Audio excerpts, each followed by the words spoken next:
the little bar in between the two and make them different sizes. So you can make the ratio to your liking. And then you can hide the GoToWebinar box so it's not obstructing your view by clicking on the small arrow. It's a little reddish arrow, and it'll hide the control panel, and you can just pop it back up when you need it to type a question or something like that. Without further ado, I will turn it over to Dr. Winship to provide us with our presentation on the stages of change model. Thanks, Rachel. And just to be sure, Rachel, the sound is good at this level, correct? It is good right now. I haven't had any complaints, so we should be good to go. Okay, excellent. So today what we're doing is that I'm talking, and then I hope that we will talk later.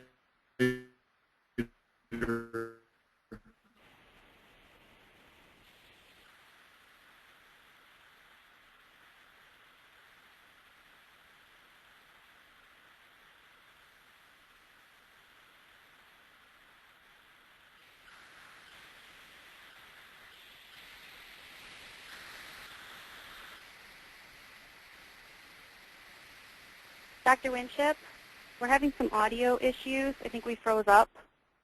Can you hear us?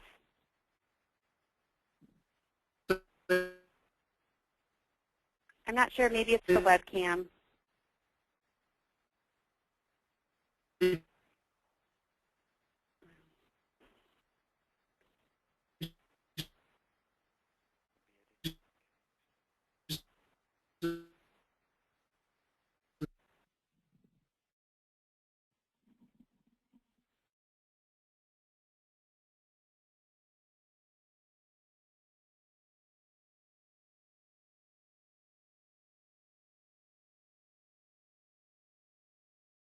Health says that people will move from pre-contemplation, in which they're not thinking of doing any kind of change, to contemplation, in which they're considering that, yes, they might.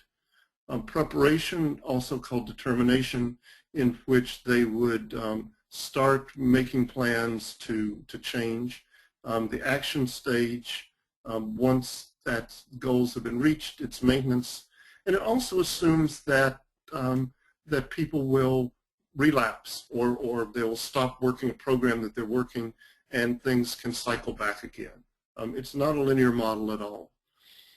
Those of you who are working in the Pathway of Hope model program are familiar with an aspect of that, because one of the instruments that you're using is the Eureka scale that Dr. Prochaska developed. He's at the University of Rhode Island. And that scale is used in order to assess, one of the ways of assessing the readiness of people to work a program, to be involved with the Pathway of Hope. And so that's one application of the model. And very specifically what that does is to look at people who are in those very first pre-contemplation to contemplation. And where they are with that. And as I understand the reading of the manual, that one of the aspects of that is really to screen those folks out, that they're not ready. And there were some reasons for doing that. There's some reasons for doing that in terms of readiness that we'll talk about a little bit later. And the hope is to focus on working with people who are farther along, who are either in preparation, who are really ready to work on issues and on goals, objectives, and action steps, or however we want to do that, or who've already started making steps in terms of action. So it's a good model. It's a good use of the model. It makes sense. As what I've heard in talking to several people involved with the Pathway of Hope model, that one of the difficulties of implementation is that sometimes there just aren't enough, or aren't that many families, not as many families as workers thought there would be, that are really asking for help, not just in the immediate assistance, but asking for help in really moving their lives forward. So in that sense, it may seem like the model has limited applicability. By the way, your screen is not going blank. I just tend to use black when I want to talk without images at all. So this will come back again. But I think that the stages of change model is one of the most powerful concepts that I've come across in the 30+ years that I've been involved in social work and social work education. And I want to just go back for a minute and tell you why I think that in many ways it's been revolutionary. So this was kind of the change model that I got when I was in grad school, in which you start by identifying a social problem in the behaviors, and then you look to try to figure out what the causes of that are. You look at multiple options that do that. Ideally, you would be looking at options and kind of deciding which is the better one. You take action, and then you monitor and evaluate the success of it, and as new things come up, you do that over and over again. So that's the model that I learned when I got to graduate school. And it didn't quite feel right. I didn't have an undergraduate degree in social work. I had done several things related to working in the community, and then I worked at a settlement house in Columbus, Ohio, where I did some work with low-income individuals, emergency assistance, other programs. And it seemed, and I really wasn't at first being able to exactly explain why it didn't seem to work. But later, both in terms of work and then as I started teaching, both the social work profession and I were realizing the limitations of this. One thing, it does not talk anything about forming a working relationship with clients. What it also doesn't do is it's not clear, if you look at this slide, who's doing the identifying and who's doing the explaining and who's doing the finding solutions and who's monitoring and evaluating. It's a real outgrowth of the scientific method and the medical model in which the professional dictates what needs to be done. So what I'd like to do is to go through the stages of change model with you.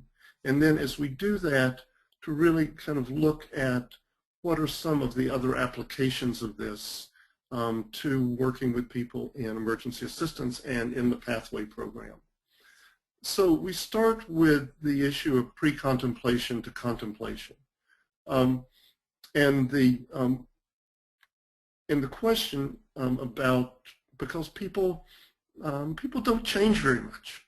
None of us really change that much until there's something that really pushes us. And the power of pre-contemplation was to really name that, because all the other models that I had seen really started basically with preparation. It didn't go to the piece of pre-contemplation. This came out of, Prochaska's work came out of the addictions work. He had worked with tobacco addiction, had worked a little bit with alcohol addiction, and with addiction, what you find in the pre-contemplation model is what you see there on the slide. You know, I don't have a drinking problem, I'm just really thirsty. One of my students the other day was talking to me about how alcohol treatment programs just don't pay for 30 and 60-day inpatient treatment programs. And I said part of the reason they don't pay was that they found that only 17% in one study I saw of the people who went through 30-day treatment programs were not drinking within 30 days of the time they left the program. And in some cases, they would be stopping at the bars on the way back. People who were, quote, sent for treatment when they said, you know, I really don't have a problem. Now, from the addiction field, thinking about pre-contemplation means I've got this problem that I'm not really ready to address. When we think of it in terms of many of the folks that we work with who are poor and who have been poor and struggling for a long period of time, and some of this comes out of the work that I've done with homeless families. I worked with homeless parents for 9 years and have done some other things, is that I've just run across a lot of people who feel stuck. And they feel stuck in the eternal present, in that life has not been good, life is not good at this point in time, and they really don't see it being better. And if that's the way you feel, it's really hard to take action. because why bother, right? Things aren't going to get any better. So when we think about moving from pre-contemplation to contemplation, that first step, really the goal is perhaps to get people thinking that perhaps it is possible that if I did some things and did not do some other things and was really careful about money and et cetera, well, then perhaps things could get better. And because they talk about pre-contemplation to contemplation with the saying about the camel's nose under the tent. And this is an old Bedouin saying, saying that if the camel's nose goes under the tent, the camel will soon follow. When people start thinking that perhaps, yeah, perhaps it would be good to do this, perhaps this would be perhaps this could work, then essentially, then it can go from perhaps to possibly to maybe to likely. It works in some cases. It works in some cases. I mean, what we know about change is that people come into our doors at various points in time on, if you use that stages of change model, and you'll see those. And many folks are not at the place where they are excited about making change. I was thinking about that as I was getting ready for this. I used to do, and this was probably 2 decades ago, I used to do groups for men who battered. This was through part-time, through Lutheran Social Services. They had an office at Elkhorn at that point, and all the people in the group were people who had been convicted of some form of domestic abuse, and part of their sentence was to successfully complete this group. It was a pretty intensive group, 2 hours twice a week for 15 weeks, total of 60 hours.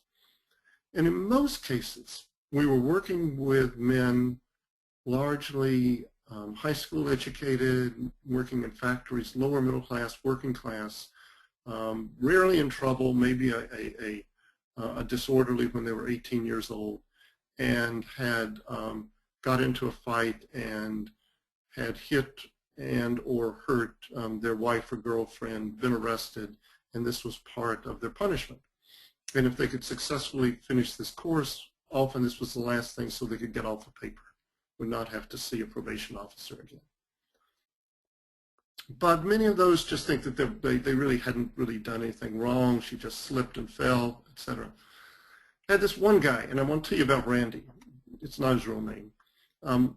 But he came in probably 43, 45 years old, divorced, kids that were high school to a little bit older, had been an over-the-road truck driver, and then he got a DUI and lost his commercial driver's license, and so right now was working as a janitor at night.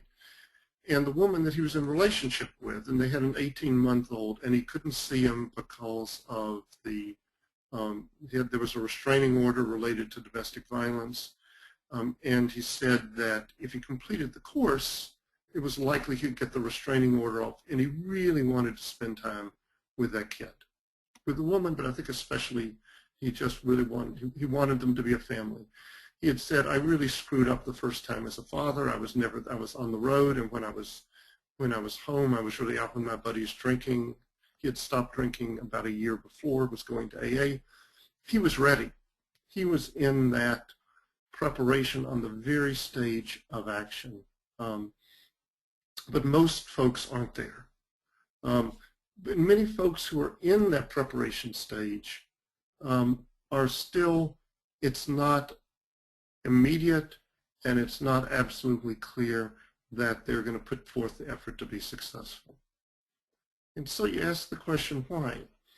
And I think that it goes back to what all of you know in terms of the life situation of many of the people that you're working with. You know, it's hard times, and it's been hard times for a long time.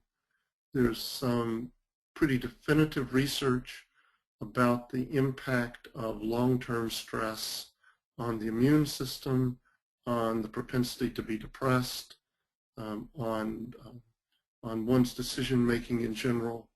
And as I said before, it's that issue of mindset.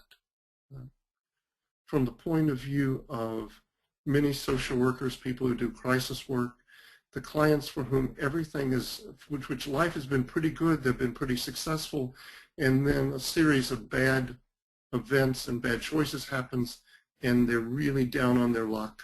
But they're not stuck in the eternal present. That things have been better before, they can see that they'll be better again. It's easier to work with those folks. For others, as I put on this slide, getting unstuck, it's a continual process. And need to keep working with that over and over again. So if we look on the emotional part, the motivation part of moving from preparation to action, and that's done at the same time that one works on very specific tasks that could be done. But I think that that's also really important. And I wanted to introduce another concept that I think would be really useful as we look at that issue of motivation. And I think because motivation is a complicated word, I often talk about energy.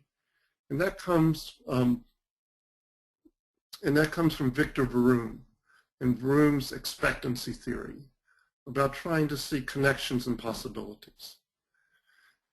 And what Vroom would say is that when people look at doing something different, at making a change, that they look at several relationships, maybe consciously, largely unconsciously, between likelihood and odds of, if I make this effort, how likely it is that I'll be able to do what I want to do. Am I going to be able to meet all the qualifications for a job? Am I going to be able to get all the things in line that I need to do in order to be eligible for housing? Am I going to be able to do the things that would make me a desirable employee? Clean up my record, develop my soft job skills, get a resume that other people say looks good, do other kinds of pieces. If I put forth the effort, am I going to be able to do what needs to be done? And then the second part of that is that if I'm able to do that, how likely is it to get the outcome? I mean, if I do all those stuff, and is it still, I haven't worked for a while, what's the likelihood of getting a job? My credit rating has been bad forever. If I, try to take care of those niggly little bills that have been out there and do all this other stuff, is it really going to make a difference? So there's that connection between performance and outcome. That's important. And if we look at those two things, effort to performance and performance to outcome, that's really where the worker comes in. Because a lot of it is being able to break down all the things that need to be done into steps that are small enough to where people say they're attainable. Okay, if I do this, then this would be the next thing, and this would be the next thing, and there's maybe 7 steps lead to one of the aspects, one of the things that need to be done for me to get a job, for me to get something else. I'm going to give you an example that's not really related to what you're doing, but it's really one of the best times when this had worked for me in other parts of my life. So I came across this when I was in grad school. I got my master's in social work at the University of Georgia. I came back at some point later and not only was doing continuing social work education there, but I also was working on my doctorate in public administration.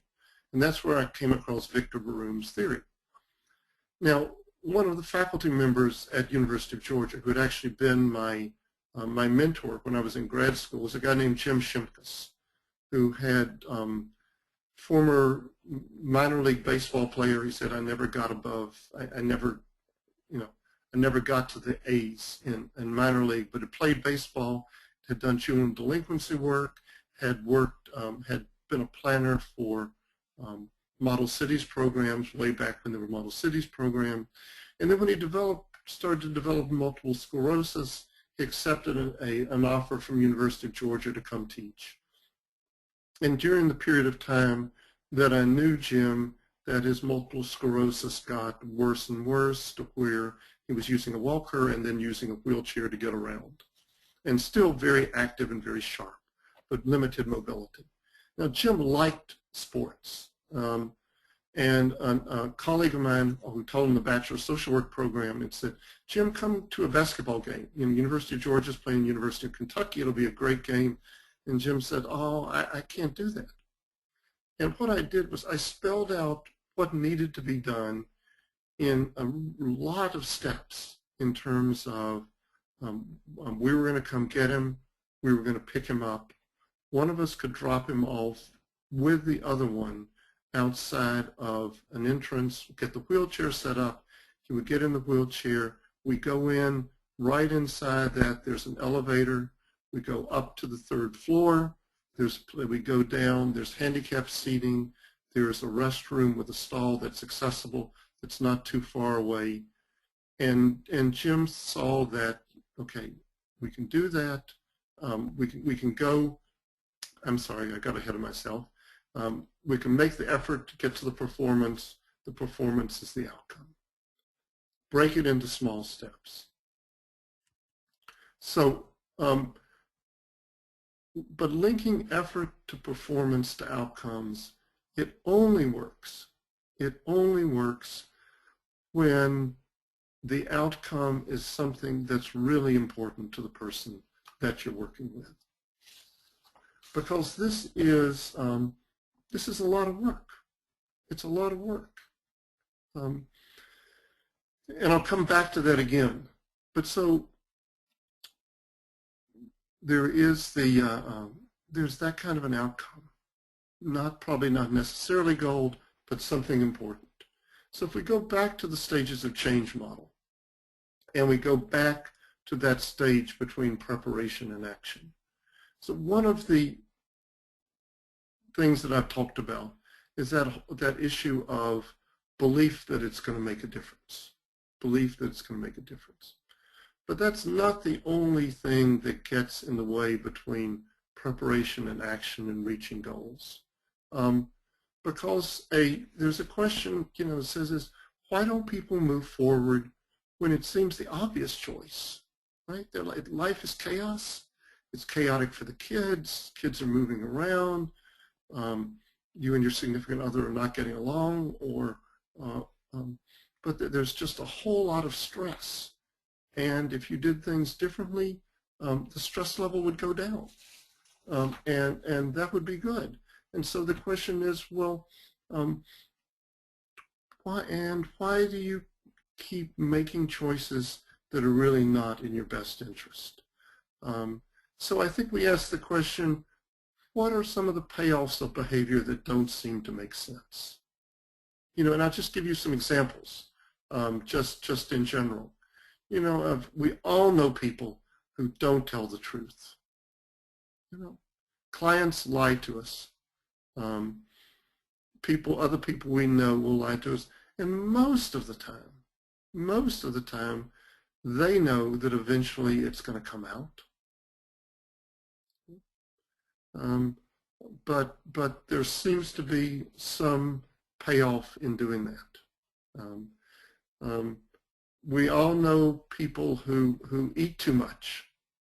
Maybe not a sandwich this big, but we know people whose dietary habits really get in their way, and it can lead to hypertension and heart problems and other issues, and they keep doing it. And we all know, because this is Wisconsin, people who drink too much, maybe in that form or in other forms. And so you say, well, what are the payoffs of behaviors? So I want to go through those, and then I want to come back to some that I think we're more likely to see. Is that people lie because it puts off them talking about bad choices they've made, puts off them talking about the fact that they didn't think ahead. yes, I lost the eviction notice must have gotten lost when it came in and I didn't see it. It's really hard to go tell people that you need help or you're going to be evicted. And so it gets the situation, as a friend of mine who works with a program for families, where a woman comes and says, you know, I'm going to get evicted tomorrow. And as we all know, you know, that's situations where people have put things off, and sometimes they'll lie about it. And actually, I look at this slide and I say, okay, that looks like a young woman who probably doesn't do it that often, but eating is a stress relief, you know, and in the grand order of things, it may not be a terrible stress relief depending on when you do it. I mean, I sort of joke with my students is that when I get really stressed and down, it's much better to hang out with Ben & Jerry's than Jack Daniels, right? A pint of ice cream rather than a pint or more of bourbon. And there's a difference between doing that very, very occasionally when you feel like things aren't going well. I'm gonna pig out, and tomorrow will be better.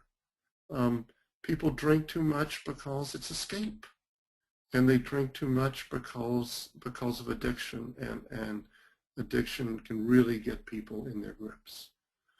But I think what we also see, and this was something that I certainly saw with homeless families that I worked with, is that people make bad decisions about money because they're really stuck in that eternal present.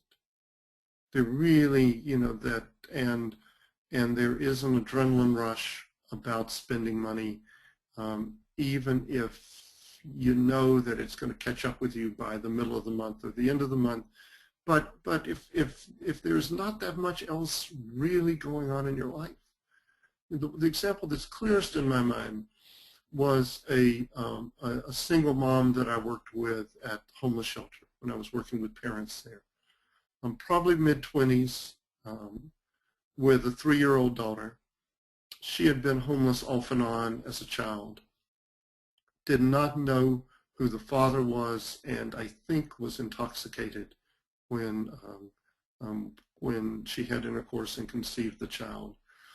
And she was talking about what had led her to the shelter. And she said, you know, it was getting close to Easter, and and my daughter, she's had a tough life, and so I bought her this really nice Easter dress, and I bought her some toys, and I was already a little behind on my rent, but I thought I had enough to get through the end of the month.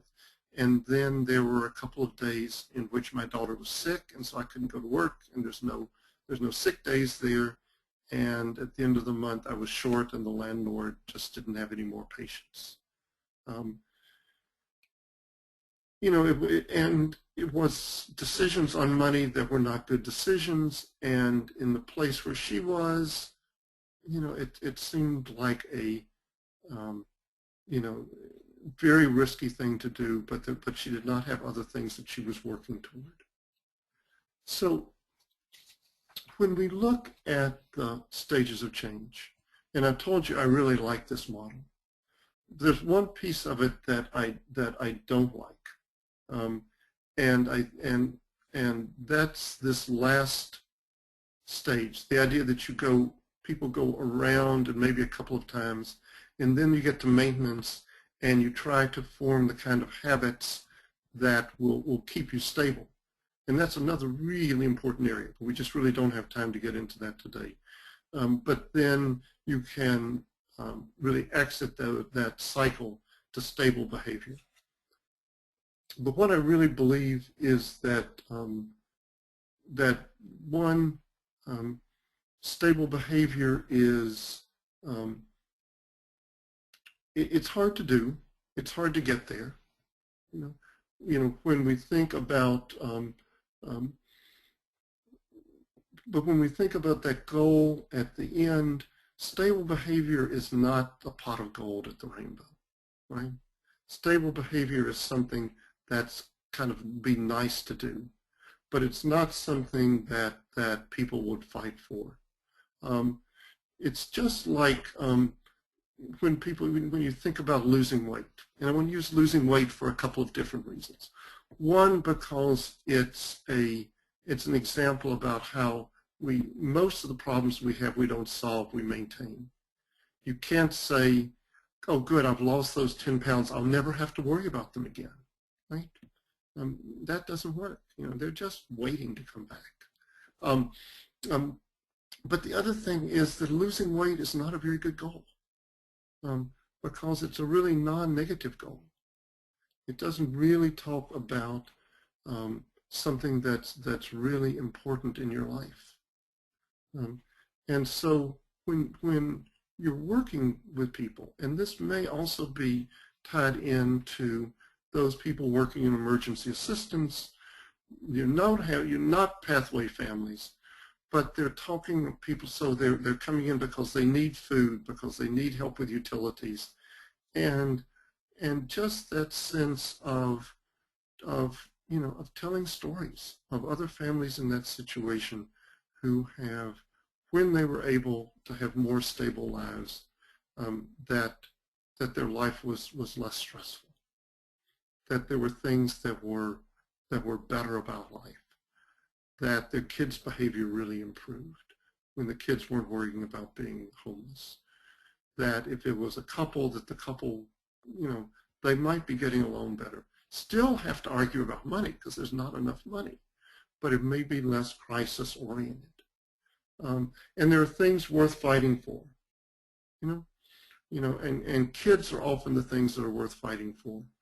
And many of the families that I've known that really have made the effort to try to go forward, because it's a hard road to try to make their life less crisis-filled.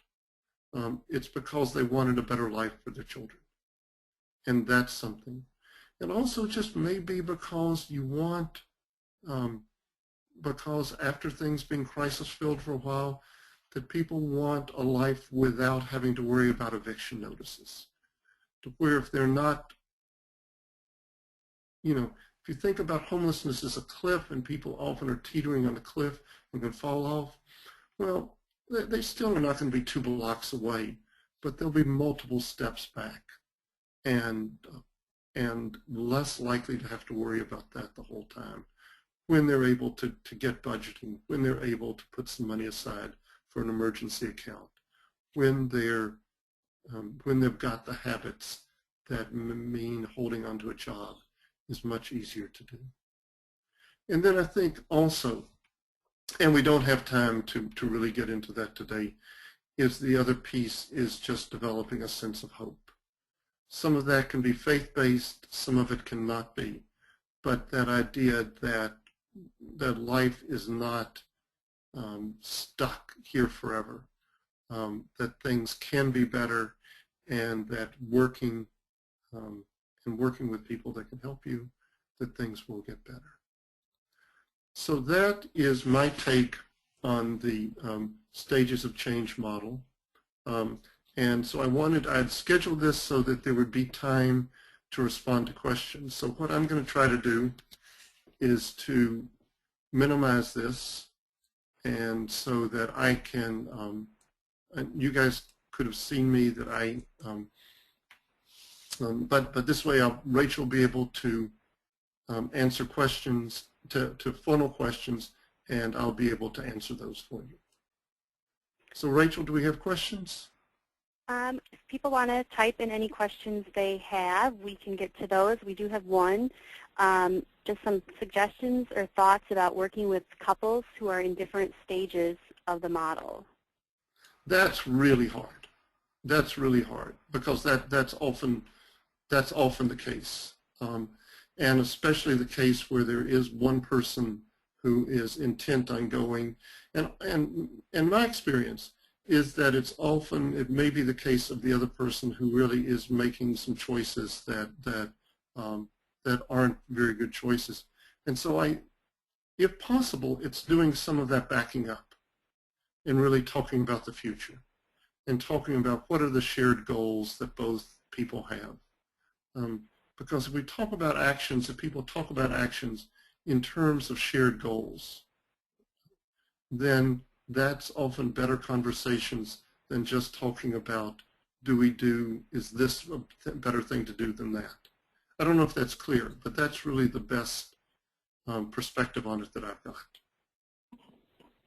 Okay. Next, we have a question that says, if the client has no positive role models for success, how does one define this? You know, I think that often gets to the role of stories. And one thing that workers can do, and some of you have been doing this for a while, and there are not nearly as many success stories as you'd like to have. But one thing that you can do is you can talk about people who have been in similar situations, who have managed to meet the challenges that they had, and see if that helps.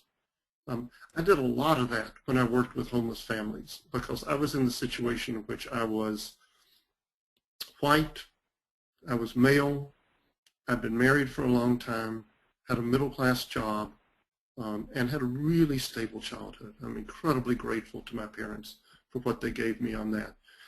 But, and so I just did not have a lot in common. And so I think in some ways, some of you have more connections in terms of your past experience. But what I did a lot was I talked a lot about, I would say, you know, there was a woman who was here in the shelter about this time last year. You know, and this is what was going on, and this is what she did. And I think that that helped. Now, the other question that that raises is really goes outside of the stages of change model. And that just has to do with people's isolation and their social networks. And I think that's something that we really need to pay attention to. And so one of the questions is, what could be possible in terms of helping people to be around and perhaps make connections with others who would be good role models. And so if you're talking about a 45-year-old African American, is what other situations in which you're going to run into competent, successful African American men of about your age. And in many cases, those are people who do some mentoring, who really want to get back to the community. But it really means stepping out of the role of providing service, or even just doing the kind of case management that we can do, and just looking for connection with other resources. All right. We have a couple hands raised, so I'm going to first unmute Michelle R. Her hand's been raised for a while. I'm not going to try and say your last name, so here you go. Michelle?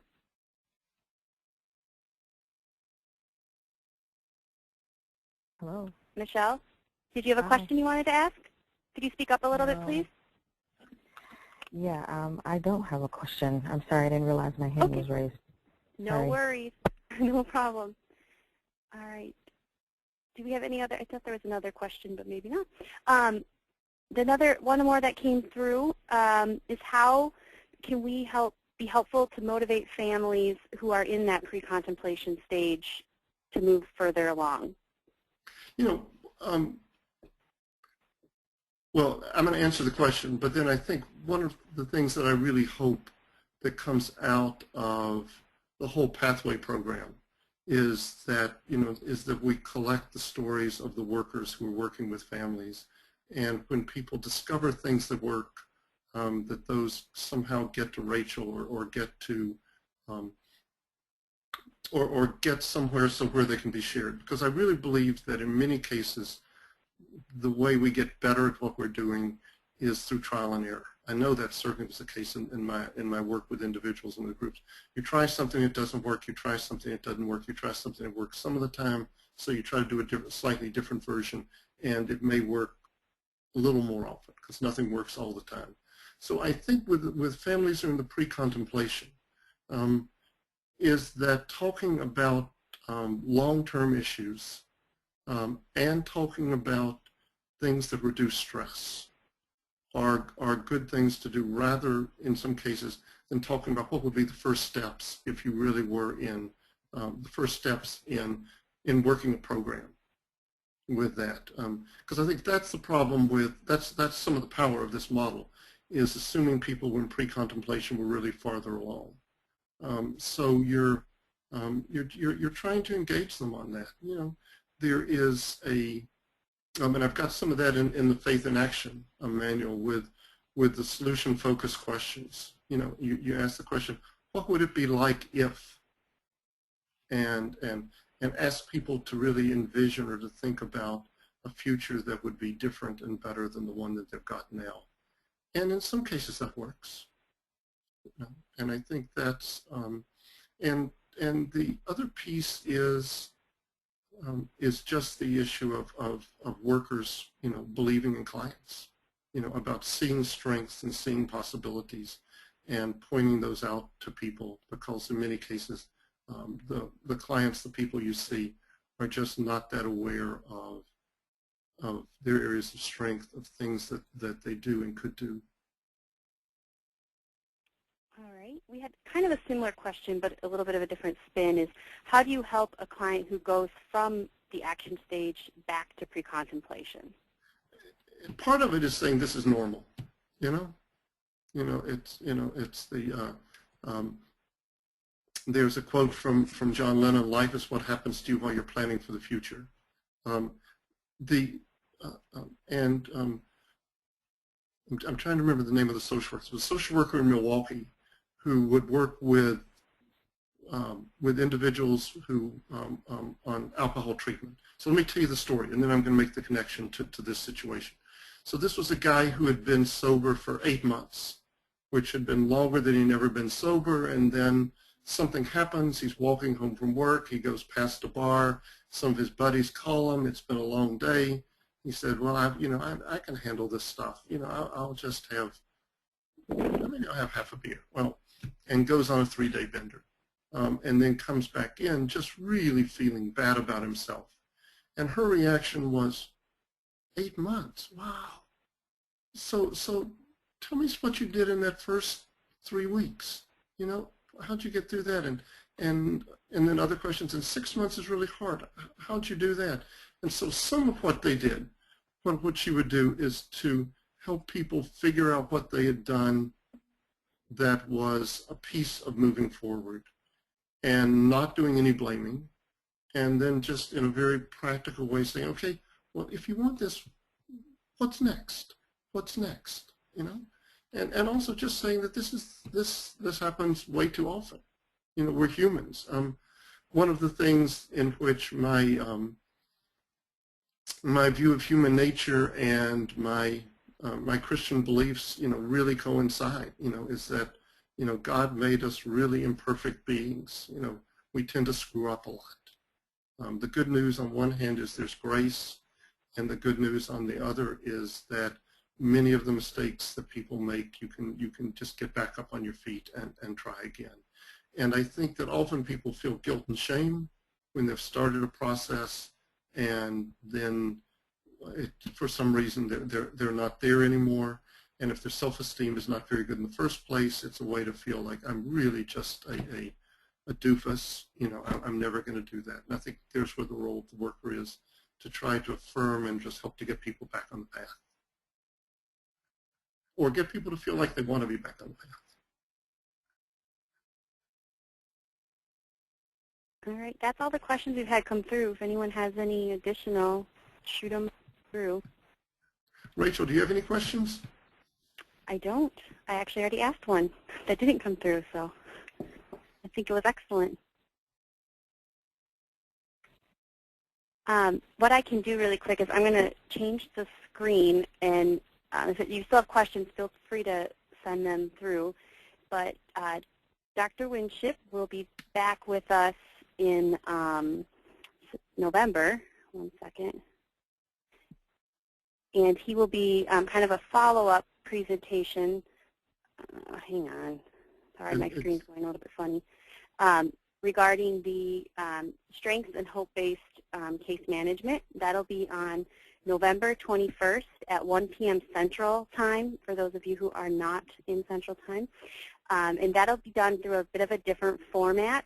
It will not be through the webinar that we've been using. It'll be through a live stream. If anyone's familiar with other events that the Salvation Army has done through the live stream, you just go to salvationarmymedia.net Or it says .tv on the screen. .tv, sorry, yep. Yeah. You can also go to .org, I think. But SalvationArmyMedia.tv, and that'll take you directly to where it will be presented. And when it starts, it will start playing. So all you need is internet access. You don't have to log in. You don't need to register, but you will want to save that date because you won't get those reminders telling you it's starting in an hour. So that'll be a great follow-up to what we just had today.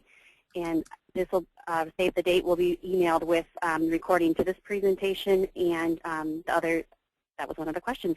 The recording will be sent, a link to the recording and the presentation and the materials that Dr. Winship has, that we will email those all out to everyone probably tomorrow on top of things. So, any last questions before we close out for today, or any last words, Dr. Winship? No, I enjoy doing it. Good questions, thought-provoking questions, and I look forward to presenting again in November, and I hope you can make it. Excellent. Thanks, everyone. I'll leave this on for just a minute, just so if you wanted to write down the website. But like I said, it will be attached to the email that you'll receive tomorrow or Monday at the latest. So have a good afternoon.